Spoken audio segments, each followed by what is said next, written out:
Alors, Boréalo tout le monde, aujourd'hui je suis triste parce que c'est le dernier épisode de la toute première saison de mon balado, faut en parler, le podcast où je raconte plein de niaiseries sur les animaux tellement foqués que j'ai décidé qu'il faut en parler.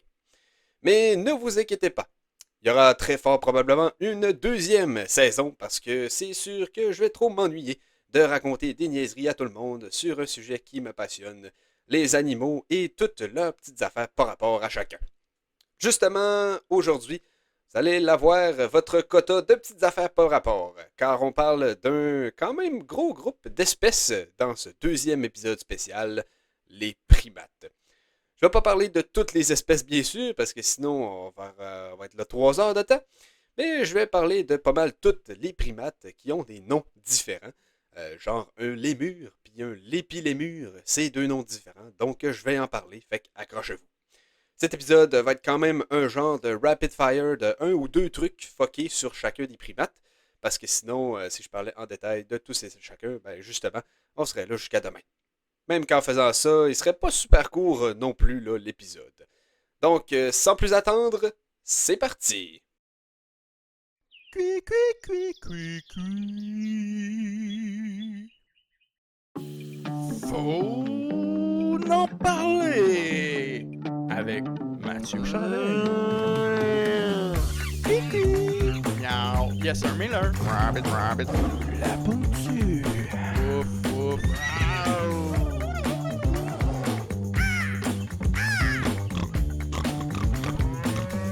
Chickidee. Faut en parler. Alors, je vais essayer de pas trop parler de classification slash phylogénie des primates, mais je vais le faire un peu quand même parce que ça aide à nous situer là, dans tout ça. Premièrement, ben, les primates sont divisés en deux grands groupes. Strepsirrhini, duquel on va parler tantôt, qui comprend les lémuriformes et les loriciformes, et Aplorhini, qui comprend tout le reste et qu'on va débuter. Dans le taxon Aplorhini, on retrouve les tarsiformes, tarsiers et compagnie, et les simiformes, plutôt communément appelés les singes. Et on va commencer avec eux, parce que c'est les plus connus, bien sûr. Donc les singes, eux, sont divisés en deux groupes, eux aussi.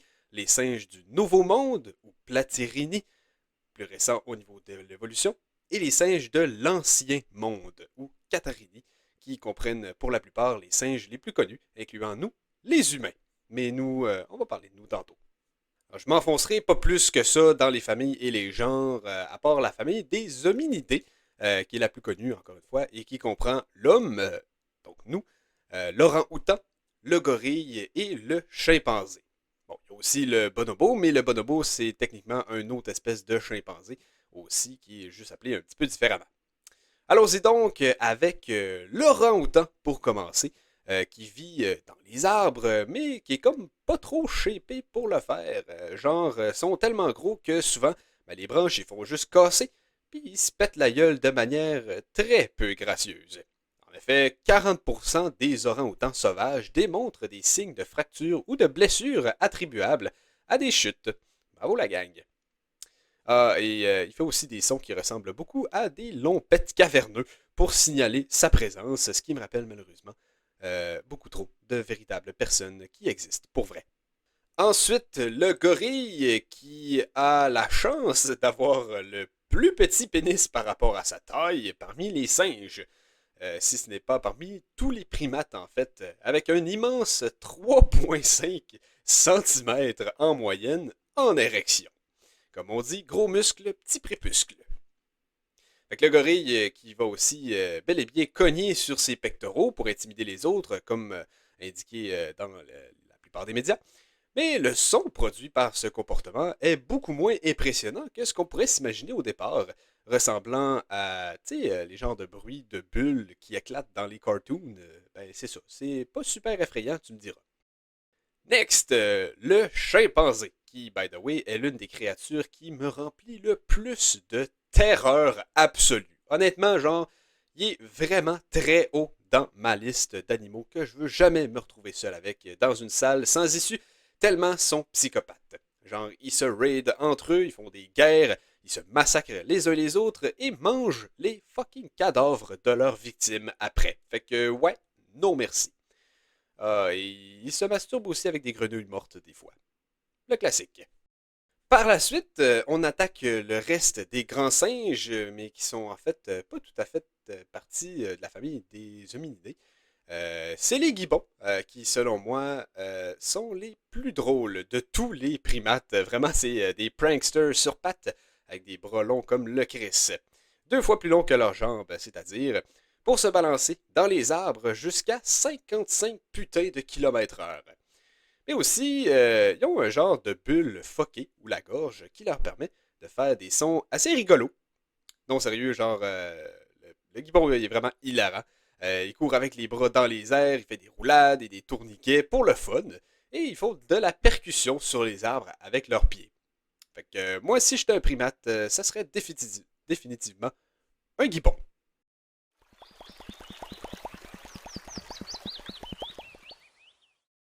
Et pour terminer avec les singes de l'Ancien Monde, on a les Cercopithecidae, qui sont quand même assez nombreux. Donc on va y aller plus vite un peu à partir de maintenant. Donc sans vraiment d'ordre précis là, dans la classification, on commence avec les colobes, qui en fait sont pratiquement des petits singes vaches ruminants avec des estomacs segmentés et qui ne possèdent pratiquement pas de pouce, réduit à une simple petite bosse près du poignet. Ensuite, nous avons le Semnopithèque, avec sa queue 2 fois plus longue que son corps et qui est l'incarnation de la bipolarité. Genre, il est full calme, puis 2 secondes après, il pète un câble, il se met à hurler, puis il garoche des fruits sur les autres. Si je pense que je viens de me trouver une nouvelle insulte. Après le Semnopithèque, nous avons le Rhinopithèque, avec leur nez tellement retroussé qu'on dirait en fait qu'il s'est fait aspirer dans son propre crâne. Donc c'est assez bizarre. Les rhinopithèques, on dirait quasiment des aliens en fait, non seulement avec leur nez puis leur grosse crise de lèvres, mais aussi parce qu'ils vivent en groupe de genre 400 individus dans des paysages fucking désolants de la Chine profonde. Donc c'est vraiment assez étrange à voir. Mais par contre, faut l'avouer, maudit que leurs bébés sont vraiment cute. Vous irez voir ça. Ensuite, on a les entelles qui se lichent pendant des heures et qui imitent un peu trop bien la surprise avec des grimaces exagérées puis des roulades du rejet social. Next, les douks, aussi surnommés par moi-même à l'instant le singe multiculturel, avec un pelage coloré d'artistes, rouge-orange, gris-bleuté, et des cris, hurlements et des gazouillis qui forment presque un chant tribal. Donc lui, il a l'affaire au niveau de l'art. On a aussi les naziks avec, par manque de meilleurs mots, leurs estis de gros nez qui leur fait aussi sonner comme des gros moteurs diesel. Ils vont d'ailleurs nettoyer leur nez ou se moucher en fait avec leurs mains, ce qui est assez rare chez les primates. On continue avec le cercopithèque qui pète entre les individus pour calmer les tensions et qui danse pour attirer leur partenaire de reproduction, ce qui est quand même relativement commun là, chez les primates. Ils vont aussi avoir des faces quand même assez fuckées selon les espèces. Là, si vous avez du temps que vous voulez, vous irez voir ça sur Google Images. C'est quand même assez drôle à voir. Il y a le talapoin, qui est absolument minuscule pour un singe, genre 2 kilos, et qui arrête pas de rire et qui dort en tas. Genre une couple de talapoins empilés les uns sur les autres. C'est surprenamment cute comme concept. Ensuite, les singes verts ou vervets, assez espiègles et qui n'hésitent pas à voler la bouffe des autres animaux. C'est vraiment des experts en évasion aussi pour fuir avec leur butin, alors même jusqu'à traverser des rivières à la nage, ce qui est un comportement très peu commun chez les singes. Également les patas, Usain Bolt des primates, avec 55 km/h, pas dans les arbres comme les gibbons, mais à la course sur la terre, presque aussi vite que moi, hein? Mais qui grimpe un peu moins vite et qui dort au sol. C'est genre le singe en crise d'identité qui ne sait plus où aller et qui est certain qu'il ne veut plus être un singe. On passe au macaque, assez bien connu, celui-là qui se baigne dans les sources d'eau chaude et qui se lave les mains, des fois, Ils sont assez drôles à voir, hein? C'est des très grands fauteurs de troubles et qui produisent des sons qui ressemblent des fois à des ghasts dans Minecraft, pour ceux qui savent de quoi je parle. Next, les Lophoseb, avec leur tête de presque Grinch et leur attitude de roi, genre bourgeoisie full pin, on dirait vraiment des singes de la royauté, avec leur comportement. Par la suite, le mandrill, aussi quand même très connu, hein, avec Rafiki dans le Roi Lion, qui est un bon représentant de l'espèce. Eux, c'est les singes arc-en-ciel avec des canines de Mongol. Ça résume bien l'espèce. Donc, ils ont vraiment un museau avec des très très grandes couleurs, rouge, bleu, jaune, et un popotin tout aussi coloré. Ils se tiennent tout le monde ensemble, genre fucking 600 individus par groupe, et se reconnaissent entre eux avec l'odeur de leur derrière. Ensuite, le Gelada, qui a lui aussi des méchantes grosses canines et qui les flash en relevant leur babine supérieure pour exposer leurs gencives. Donc, c'est assez surprenant à voir. Ils ont aussi là, des très grands groupes comme les mandrills, alors même jusqu'à près de 1000 singes au total. Ils ont également une fourrure qui ressemble beaucoup à un lion et un sablier rouge vif sur leur poitrine, ce qui leur donne un look très unique. Ils vont aussi pratiquement juste brouter de l'herbe, ce qui est quand même assez rare là, chez les primates, des brouteurs. On a le Kipunji, la nouvelle édition dans la team singe, découvert en 2005. On sait pas tant de choses sur eux, mais on sait qu'ils ont l'air d'un prof de philo en dépression et qui hurlent comme des chèvres hystériques. Très charmeurs. Et finalement, les derniers des cercopithèques, des singes de l'ancien monde, les babouins, qui utilisent un peu trop le sexe pour tout et n'importe quoi. Genre agression, bataille, mais aussi gestion de conflit, réconciliation ou dominance. Ils n'hésitent pas non plus à kidnapper les bébés des autres un peu tout le temps. Un petit peu moins charmeur. Ok, donc on coupe les singes en deux avec un petit vrai ou faux ben vite, encore une fois, pour ne pas faire un épisode aussi long qu'un examen de maths de fin d'année quand t'as un petit peu trop envie de lâcher une fuse, mais que ça vient juste de commencer. Donc, juste après ce vrai ou faux, nous allons poursuivre avec les singes du Nouveau Monde. Miaou. Vrai ou faune? Alors, voici un énoncé. Vous me dites si c'est vrai ou faune. Alors, ça va comme suit. L'être humain représente environ 95% de tous les primates en termes de nombre d'individus présents sur Terre. Est-ce que c'est vrai ou faune?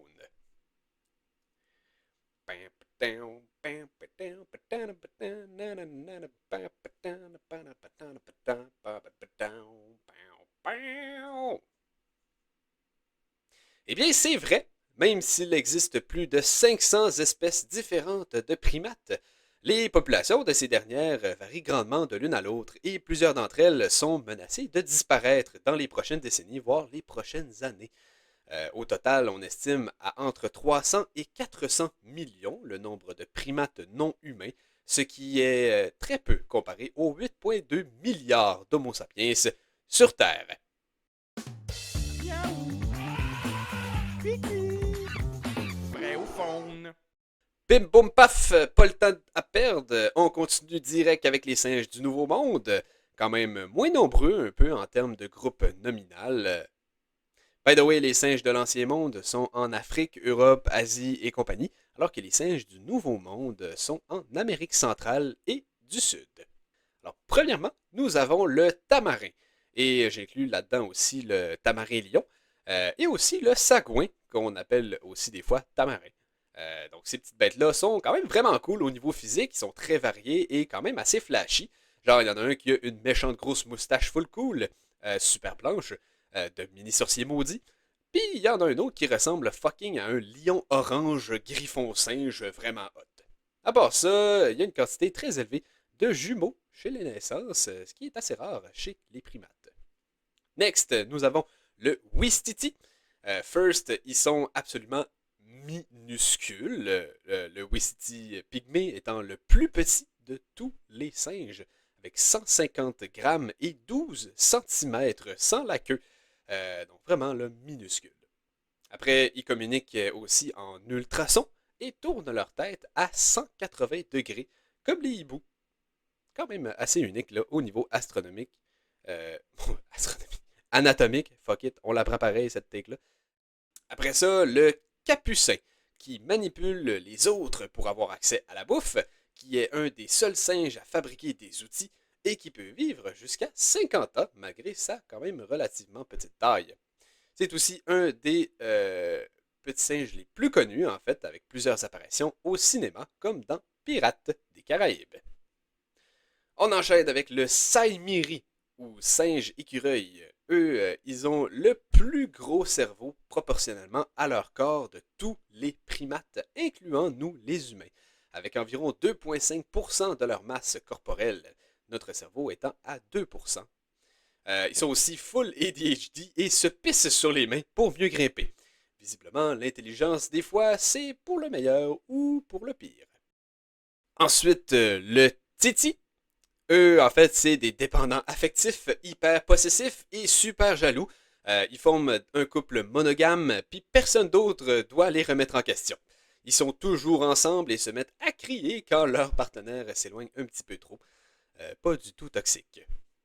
Par la suite, le wakari, qui ressemble un peu trop à des urubus à tête rouge version singe. Ils marchent full tendu, dos droit, mangent des fruits pourris et sont une mini-queue inutile. Ont une mini-queue inutile plutôt. On prend quand même la take. En fait, c'est vraiment les plus creepy de tous les fucking singes. Bon, il y a aussi le saki qui, eux aussi, sont assez creepy avec leur tête de poupée hantée puis leur regard fixe de jugement éternel. Apparemment, ils sont quand même, par contre, très peureux, mais aussi assez gracieux et très maladroits. Donc, ça va faire de lui un des plus malaisants de tous les singes à rencontrer dans la jungle. Next, l'alouette ou singe hurleur, un peu plus connu. Donc, eux, ils tiennent bien leur nom parce que, ben, on les entend à 5 putains de kilomètres de distance avec leur pointe à 140 décibels, qui, by the way, est le son le plus bruyant des animaux terrestres. Et oui, en fait, crier fort, c'est vraiment leur seul trait de personnalité, un peu comme les chanteurs de métal amateurs. Dommage que dans la forêt, il n'y ait pas d'isolation sonore entre les quartiers. Après ça, on a l'attelle ou singe araignée. On les appelle de même parce qu'ils ont un petit corps, mais des estis de longs membres et une queue qui ressemble à un cinquième patte. Ils sont super agiles et sautent jusqu'à 10 mètres entre les arbres. Ça leur empêche quand même pas de se péter la gueule des fois et de s'écraser au sol, un petit peu comme les orang-outans, mais eux, c'est parce qu'ils allaient un petit peu trop vite. On continue avec le brachytel, le plus grand singe d'Amérique du Sud, mais aussi le plus calme et le plus pacifiste. Pas de mâle dominant, les groupes décident collectivement et chacun fait sa vie en paix. Tellement que des fois, ils restent sans bouger pendant plusieurs minutes, figés dans l'incompréhension de leur existence qu'ils requestionnent, probablement. Et finalement, le dernier singe du Nouveau Monde et dernier singe tout court dont on va parler aujourd'hui, le lagotriche avec leur crise de grosse fourrure laineuse et beaucoup trop épaisse pour la fucking jungle. À part ça, c'est quand même des singes assez décevablement normales. Et non, décevablement, c'est pas un mot qui existe et ça, je vous dis que j'en ai rien à faire. Et pour terminer rapidement avec le taxon Aplorini, le premier des deux grands groupes de primates, qui inclut les simiformes, donc les singes, il y a aussi finalement les tarsiers, ou les tarsiformes en fait, qui sont pas des singes, mais qui ont été classés très près d'eux. Donc les tarsiers sont assez fuckés aussi, hein, avec des estis de gros yeux plus gros que leur cerveau, qui peut également sauter 40 fois sa taille, et qui est un des seuls primates 100% carnivores. Il y a aussi des doigts calissement trop longs pour rien qui me rendent très inconfortable. Donc, j'ai pas encore décidé si je les aimais ou si je les trouvais fucking épeurants, les tarsiers. Alright, viens-tu transitionner avec moi? Alors, sur ce, on entame maintenant le deuxième groupe de primates, Strepsirini, qui englobe les lorisiformes, les lémuriformes et les chiromiformes. Ce dernier taxon en fait, ne comprend qu'une seule espèce, qui est l'Aïaï, qui a une tête de démon qui vient juste de se réveiller.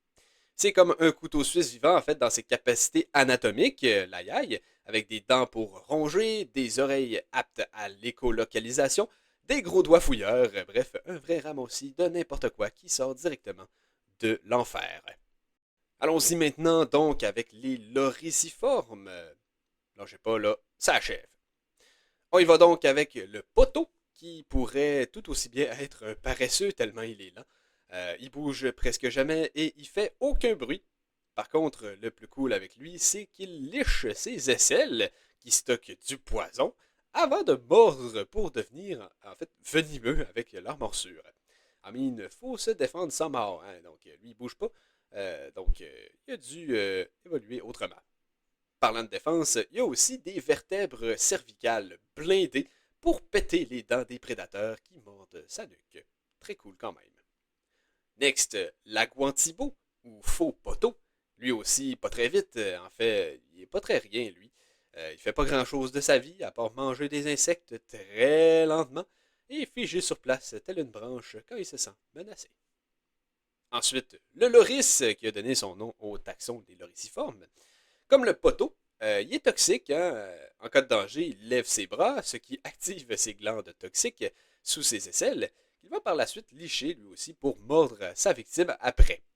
Il y a aussi un genre de peigne dentaire avec des dents fucking fines pour se garrocher du venin un petit peu partout sur le corps, parce que lui non plus bouge pas vite, donc pour dissuader les prédateurs, il a développé son venin de dessous de bras de primate pour se le mettre un peu partout et essayer de dissuader les prédateurs. Et le dernier lorisiforme, le galago, aussi appelé bush baby en anglais parce que son cri ressemble à un bébé qui pleure. Terrifiant dans la forêt la nuit. Il saute fucking loin et il a aussi des yeux très très gros. Le problème, c'est qu'il peut pas les bouger, ses yeux. Fait qu'à la place, il tourne son cou comme une vis sans fin, comme un vrai bonhomme de film d'horreur. Ça fit avec le bruit de bébé dans la noirceur de la nuit, ça aussi. Et finalement, on termine ce voyage un petit peu trop long avec les lémuriformes. À commencer par les lémuriens, qui incluent lémures, apalémures et varis. Donc ils viennent tous de Madagascar et ont un cerveau assez petit par rapport à leur taille. Ils ont une queue fucking longue qui leur sert même pas pour grimper, et les mâles se battent avec des glandes odorantes qu'ils ont sur les poignets, qu'ils vont frotter ensemble, et qui vont par la suite leur servir d'armes de destruction massive. Quand même weird, faut se le dire. Par la suite, il y a le lépi-lémur, qui, malgré son nom, n'est pas un lémurien. C'est en fait un genre de lorisiforme manqué, ou vice-versa, on ne sait pas trop, avec des gros yeux puis un bon gros paquet de vachitude, non seulement pour son énergie, il dort quand même 20 heures par jour, mais aussi par son alimentation. En fait, il mange pratiquement juste plein de feuilles toxiques qui va digérer très très longtemps dans un estomac spécialisé. Next, le microcèbe, hyper petit, mais hyper durable. Il peut vivre 12 à 15 ans malgré ses 30 grammes seulement. Et peut entrer en torpeur quand son métabolisme le requiert. C'est un petit ninja hyperactif qui s'accouple en série également. Vraiment, là, full énergie, full pin. On continue avec le Kirogal, lui aussi très petit, lui aussi qui hiberne, parfois même jusqu'à 6 ou 7 mois d'affilée quand même. Pour ça, il se fait en fait des réserves de graisse dans sa grosse queue. Gang d'esprit tordu. Il peut aussi surprendre sa reproduction si les conditions... j'ai dit surprendre, mais là on va dire que c'est suspendre. Je reprends pas la take. Donc il peut aussi suspendre sa reproduction si les conditions sont pas adéquates. Et il est aussi très bruyant et territorial par rapport à son morceau de branche qu'il va protéger coûte que coûte. C'est vraiment un genre de chihuahua arboricole, si on veut. Puis il y a l'allocèbe, crissement rare, crissement petit, crissement caché, tellement qu'on le voit crissement jamais. On a pensé en fait qu'il était disparu pendant 80 ans, toi chose, tu sais, veut dire. Puis le fanet aussi, qui est comme pas mal similaire, un peu moins rare, mais tout aussi pas connu tant que ça pantoute. On connaît sa queue touffue par contre, qui lui sert entre autres à exprimer ses émotions, qui est quand même assez cute. Après ça, il y a l'avaï, avec son pelage laineux permanent, son cri d'outre-tombe hyper fort, et sa gestation super longue pour sa taille. Il a des yeux aussi très gros, mais rendu là, ils en ont toutes ceux-là, hein, rendu là. C'est toutes nocturnes ces affaires-là, les muriformes puis les loriciformes, donc ils ont tous des petits gros yeux. Ensuite, c'est l'Indri, le plus grand des lémuridés, qui ne porte pratiquement pas de queue et qui lui aussi hurle calissement fort. Il ressemble à un panda sur le crack et en sous-poids, incapable de vivre en captivité tellement il est diva et exigeant. Et finalement, le dernier lémuriforme et dernier primate pour aujourd'hui, à part l'homme, après une foutue longue liste quand même. C'est le Propithèque que vous connaissez sûrement si vous avez regardé Zubumafu. Et j'espère que c'est le cas, ma gang 2. Donc lui aussi, en fait, va avoir des grands yeux et une attitude assez bizarre. En fait, il marche pas, il danse. Il a aussi une longue queue qu'il utilise dans sa démarche foquée. Il fait des bonds de 10 mètres, somehow, et a inspiré de nombreuses créations artistiques dues à son extrême théâtralité. Et finalement, l'être humain, qui est sans aucun doute la plus absurde de toutes les espèces, pas juste de primates, mais vraiment sur la planète entière. Alors, en résumé très très rapide, l'être humain est arrivé sur Terre, il a créé le feu et par la suite dominé le monde. Donc, c'est quand même assez absurde avec son intelligence. Il a commencé à tout détruire, tout changer, même les écosystèmes planétaires, les phénomènes qu'on pensait inchangeables changent, tels le climat global de la foutue planète au complet. Faut le vouloir quand même. Hein? Donc, l'être humain, c'est ça qui est absurde avec lui. Il va, en fait, probablement, tout simplement, se mener à sa perte si, en fait, on continue de faire tout ce qu'on fait sans essayer d'améliorer notre impact sur la nature. Et ça, c'est quand même un des plus gros euphémismes que j'ai pu faire dans toute ma vie. Hein. C'est quand même assez doux comme paraphrasing pour le sort qui nous attend si on ne change pas nos habitudes de vie. Et voilà! Si bol, je commençais à manquer de jus pour les derniers. J'étais prêt à m'endormir quasiment sur mon clavier, Colin de Bin. Alors j'espère que vous avez découvert votre nouveau primate préféré avec le peu d'informations que j'ai eu le temps de dire sur chacun. Sinon, que c'est que vous faites ici?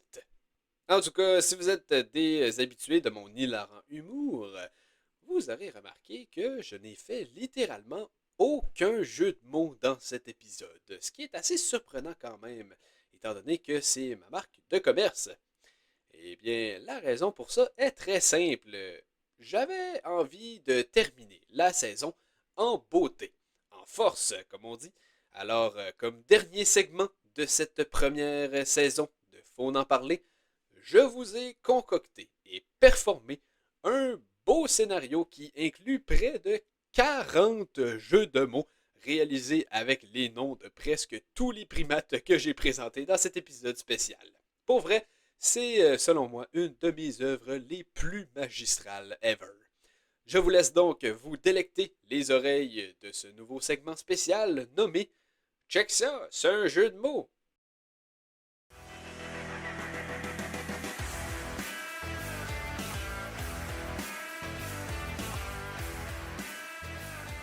Alors, bienvenue au réseau Sporave. On est ici pour une entrevue spéciale avec Sébastien Bastien, capitaine des Dindons de Tweetville, qui viennent de terminer leur dernière partie de la saison de la Ligue Globale Québec.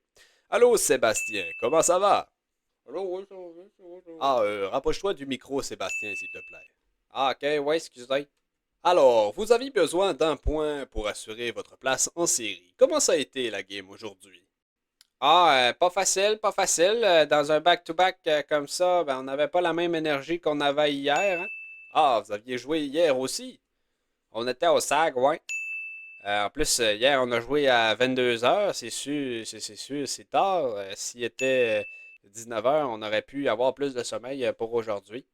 Vous avez quand même presque gagné la partie. Vous êtes même rendu jusqu'en prolongation, mais ultimement, l'équipe adverse l'a emporté.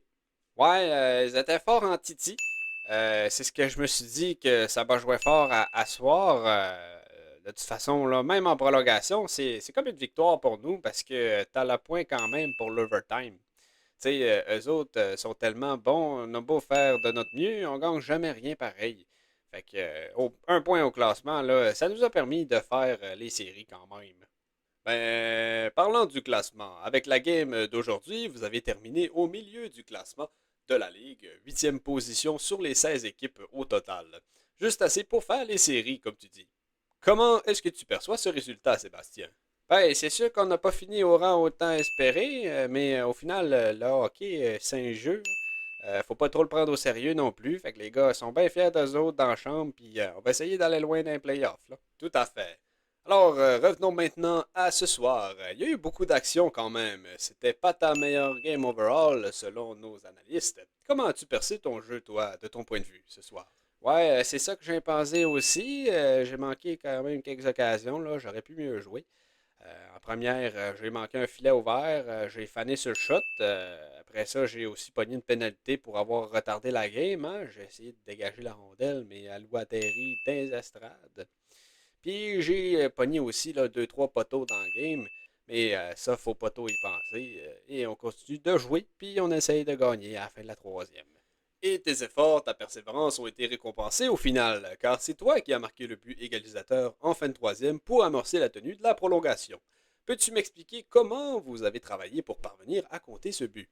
Ouais, ils nous ont laissé. Ils nous ont pas laissé la tâche facile. Hein? Gars, le goaler de l'autre équipe, il avait l'air d'un mur dans le net, il arrêtait tout. Bon, fait que c'était 3-2 pour eux en début de troisième. On a mis de la pression tout au long de la période. Il a fallu maintenir le rythme si on voulait avoir une chance quand même. Fait que c'est ça qu'on a fait. On a eu des bonnes chances de marquer, comme la fois où j'ai passé à Rino puis t'es quasiment rendu en échappé. Mais le gars de l'autre équipe, il suivait de proche, hein, il rattrapait. Fait que même s'il n'y avait pas un bon angle, il l'a risqué pareil. Mais ça n'a pas rentré. Quand Minouche a fait une passe à Big Mac, elle a quasiment rentré aussi, hein, elle déviant sur l'adversaire, mais elle n'est pas rentrée non plus. Donc on a persévéré, puis au final, ils ont pogné une pénalité à 50 secondes de la fin pour avoir fait trébucher. On avait fait un drill pour ce genre de situation-là à l'entraînement. Fait qu'on l'a tenté sur la glace, on a retiré le gardien, puis à 6 contre 5, on a bougé à la puck comme du monde. Puis à 10 secondes de la fin, ben, j'ai reçu la puck de mon coéquipier. J'avais de l'espace en masse en avant de moi. Fait que je me suis dit, j'ai la dernière chance de marquer, faut pas que je la manque. Fait que j'ai pris un grand respire, puis je l'ai enfoncé top corner. Bading, badang. Aïe, aïe, aïe, que d'émotion! C'est vraiment une belle histoire, surtout qu'il a fallu que tu quittes le jeu en deuxième période après une mise en échec percutante du numéro 42 adverse. Ah oui, c'est lui, là, c'est vraiment un petit tabarnouche. Hein. Il m'a visé toute la game. Je suis sûr qu'il voulait me blesser. Ça il mériterait vraiment une suspension à cela. Ah oui, tu penses? Ouais, car il voulait juste me rentrer dans la bande à chaque fois qu'il me rentrait sur le jeu. À chaque fois qu'il rentrait sur le jeu, il regardait même pas à rondelle, hein. C'est vraiment juste moi qui voulais. Alors, tout un défi à surmonter quand même. J'avais réussi à bien le gérer là, au début de la game. Une fois, je l'ai évité, puis il s'est écrasé dans la bande quand même. C'était quand même assez drôle à voir. Ouch! Est-ce que tu penses que c'est ça qui l'a en fait convaincu de te viser pour le reste de la partie? Oui, Sty, as-tu vu la face? Il y avait le feu dans les yeux, la rage dans la tête. Fait que là, après ça, je l'ai watché solide là, pour le reste de la partie.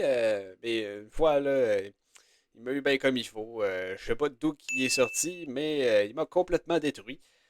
J'ai été sonné pendant un bon 20 secondes. Hein. Il a fallu que les arbitres arrêtent le jeu même pour que je puisse me relever. Et bon Dieu.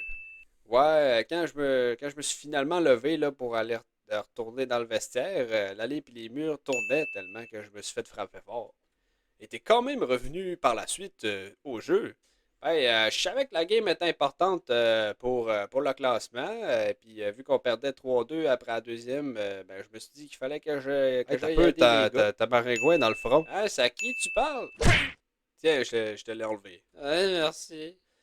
Bref, ça a été une soirée riche en action pour les Dindons de Tweetville aujourd'hui. Votre entraîneur devait être fier de vous de s'être battu jusqu'à la fin pour obtenir votre point afin de faire les séries. Est-ce qu'il vous a fait un message après la fin de la partie? Ouais, il était vraiment fier de nous autres. Là. Il nous a dit qu'on a bien joué selon les circonstances. Il y a juste Rino, par exemple, qui s'est fait crier dessus pendant la game. Puis là, les gars rient de lui depuis tantôt dans le vestiaire à cause de ça. Ah oui, qu'est-ce qui s'est passé? En troisième, il nous a dit, Rino, c'est-à-dire, il nous a dit, hey, on va perdre les gars, là, go, tricher. Moi, j'ai répondu, qui, pas une géniale idée, on joue clean, il ne faut pas pogner de pénalité. Mais l'arbitre a été un peu plus direct que ça. Hein, il a vraiment pas aimé son corps, la Rino. Bon, je me rappelle plus ce que le coach lui a dit exactement après, mais il faudrait que tu lui demandes, il va te le dire. Là, lui, moi, je sais pas, là, c'était quand même pas un bon quart d'heure pour lui, par exemple. Wow! En tout cas, c'est une soirée dont vous allez vous rappeler longtemps, visiblement. Ah, ok, ouais. Est-ce que ta famille était présente pour le match? Ah, juste ma blonde, elle a oublié d'acheter son billet, mais je connais quelqu'un de la sécurité, fait qu'elle a pu s'incruster dans les estrades. Ben, je te laisse aller la rejoindre pour célébrer votre place en série. Ça va être tout donc pour cette interview à Sporave avec le capitaine des Dédons de Tweetville, Monsieur Sébastien Bastien. Encore une fois, merci pour ton temps, Sébastien, et bonne chance dans série.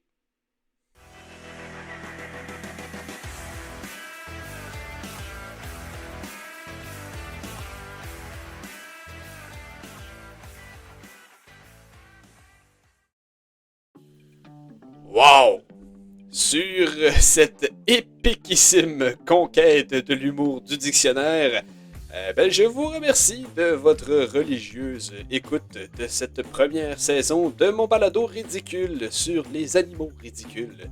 Et je vous dis à la prochaine pour une deuxième saison de Faut n'en parler qui va très fort probablement voir le jour éventuellement.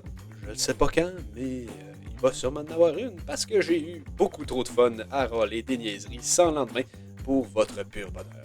Alors sur ce, pour une dernière fois dans cette saison, bye bye! Miaou. Yes, sir, Miller. Rabbit, rabbit. La pontue.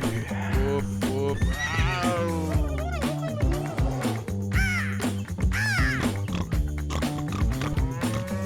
Chickadee-dee-dee. Faut en parler.